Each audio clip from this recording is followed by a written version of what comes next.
ಇದು external feeder ಅಂತೇಳಿ. ಇದರಲ್ಲಿ ಸಕ್ಕರೆ ನೀರು ಹಾಕಿಟ್ರೆ ಇಲ್ಲಿ ಬರುತ್ತೆ, ಜೇನುನೊಣಗಳು ಕುಡಿತಿರ್ತದೆ, ಕುಡ್ದಂಗೂ ಬರ್ತಾ ಇರುತ್ತೆ.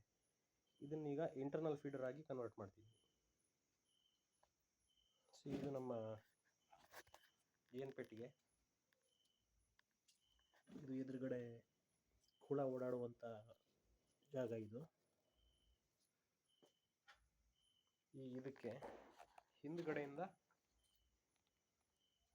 ಈ ಫೀಡರನ್ನು ಕೂರಿಸ್ಲಿಕ್ಕೆ ಒಂದು ಸ್ಟ್ಯಾಂಡ್ ಮಾಡಿದ್ದೀನಿ.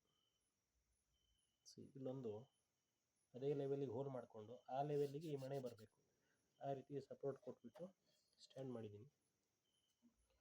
ಈಗ ಇದನ್ನು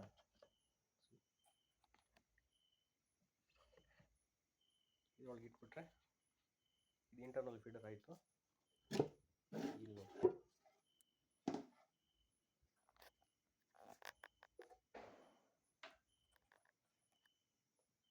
ಇದು ಹಿಂಬದಿಯಿಂದ ಫೀಡರು,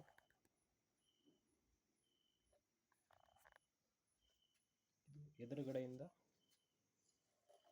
ನೊಣ ಓಡಾಡುವಂಥ ಜಾಗ. ಇದರಲ್ಲೀಗ ಫ್ರೀ ಬಿಟ್ಟರೂ ಕೂಡ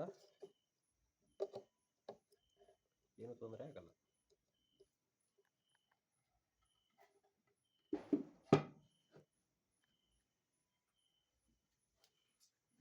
ಇದು ಎದುರು ಭಾಗ, ಇದು ಹಿಂಭಾಗ. ಇದರಲ್ಲಿ ಜೇನುನೊಣಗಳಿಗೆ ಡಿಸ್ಟರ್ಬ್ ಮಾಡದ ರೀತಿಯಲ್ಲಿ ಹೊರಗಡೆಯಿಂದನೇ ನಾವು ಶುಗರ್ ಫೀಡಿಂಗನ್ನು ಕೊಟ್ಟು ಮೇಂಟೈನ್ ಮಾಡ್ಬೋದು. ಓಪನ್ ಮಾಡಿದರೆ ಯೂಶ್ವಲಿ ಹ್ಯೂಮಿಡಿಟಿ ಮತ್ತು ಟೆಂಪರೇಚರ್ ವ್ಯತ್ಯಾಸ ಆಗೋ ಚಾನ್ಸ್ ಇರುತ್ತೆ. ಇದು ಆ ರೀತಿ ಆಗದಿದ್ದ ಹಾಗೆ ಹೊರಗಡೆಯಿಂದನೇ ನಾವು ಶುಗರ್ ಫೀಡಿಂಗ್ ಕೊಡ್ಬೋದು.